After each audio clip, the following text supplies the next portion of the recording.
Kemudian yang juga akan ditanyakan kepada manusia kelak pada hari kiamat, tatkala dibangkitkan dari kuburnya dalam kondisi telanjang, tidak ada harta yang dia bawa, tidak ada alas kaki yang nempel di kakinya. Dia seperti baru lahir kembali, belum disunat, digiring ke padang mahsyar. Semua kejadian padang mahsyar itu tergantung amalnya. Sedangkan kejadian-kejadian di dunia bukan tergantung amal. Ada orang sukses dalam hidupnya bukan karena amal dia soleh, bukan karena dia rajin sholat, tapi karena memang ujian yang Allah berikan kepada dia modelnya kesuksesan. Ada orang yang Allah bikin bangkrut, fakir, miskin, padahal boleh jadi dia orang yang paling bertakwa kepada Allah Azza wa Jalla. Kita tahu bagaimana Allah memberikan cobaan kepada Nabi Ayub alaihi salam, bagaimana Allah memberikan cobaan kepada Nabi Yusuf alaihi salam sampai di penjara aja. Karena Allah memang memberikan ujian itu kepada mereka. Tapi pada hari kiamat, sejak dikubur dan dibangkitkan dari kuburnya, semuanya biqadri amali, sesuai dengan amalannya. Di antara yang Allah akan tanyakan, la tazulu qadama abdin yaumal qiyamati hatta yus'ala an arba'. Telapak kaki hamba tidak akan bergeser di padang mahsyar itu sampai ditanya tentang 4 hal.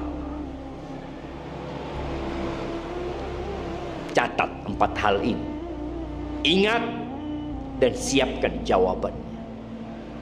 Yang pertama, an umrihi fima afnah, tentang umurnya dipakai buat apa.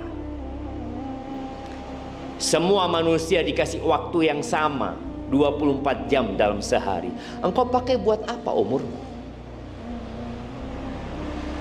Dan pencatatan malaikat dimulai sejak dia baligh untuk dosa-dosanya. Adapun untuk kebaikannya sebelum baligh pun sudah dicatat. Kita lihat anak-anak kecil yang baca Al-Quran, yang menghafalkan Al-Quran, yang ikut sholat Jumat. Padahal boleh jadi dia belum baligh, jemaah, tapi udah dicatat kebaikannya. Adapun dosanya, lah, umurnya akan ditanya. Yang kedua, an syababihi fima ablah, akan ditanya tentang masa mudanya. Biasanya orang-orang tua sering datang ke masjid, ya wajar dia sudah tua. Mungkin dia sudah berpikir umurnya tinggal sedikit. Tapi ingat, engkau akan ditanya tentang masa mudamu. Ketika Allah berikan tubuh yang kuat, semangat yang membara, engkau pakai buat apa masa mudamu? Apakah hanya dihabiskan untuk bermain-main belaka?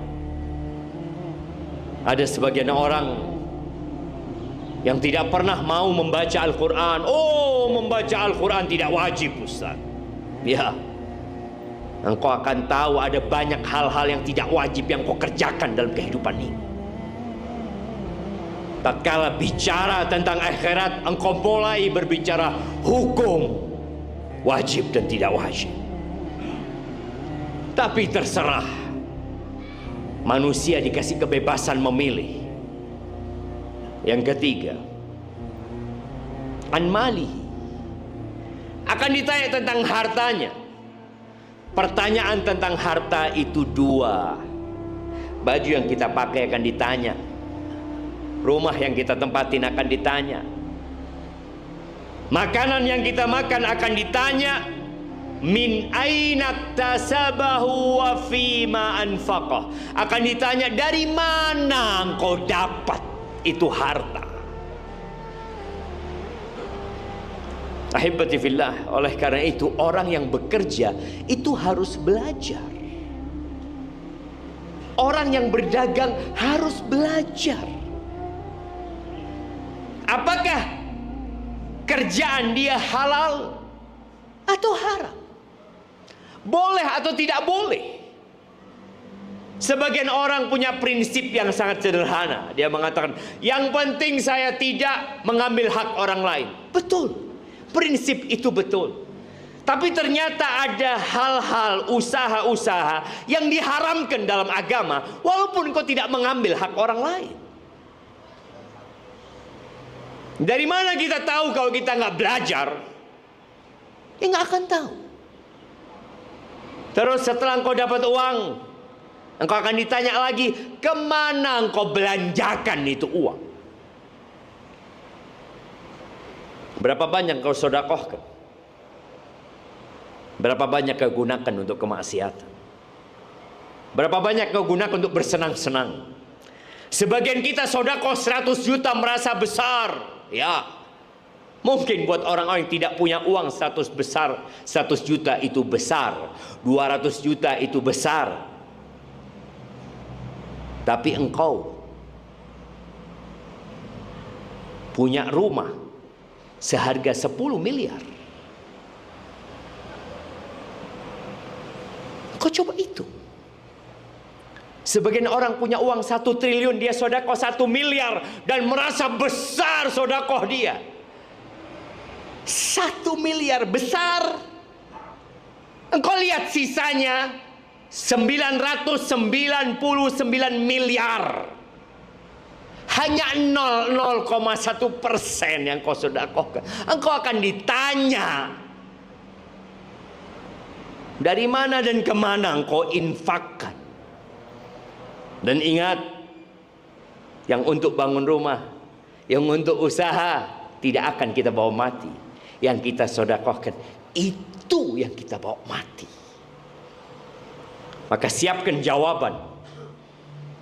Jangan sampai engkau sibuk mengumpulkan harta untuk anak keturunanmu, untukmu sendiri nggak ada. Pertanyaan keempat, tentang ilmunya. Dipakai buat apa?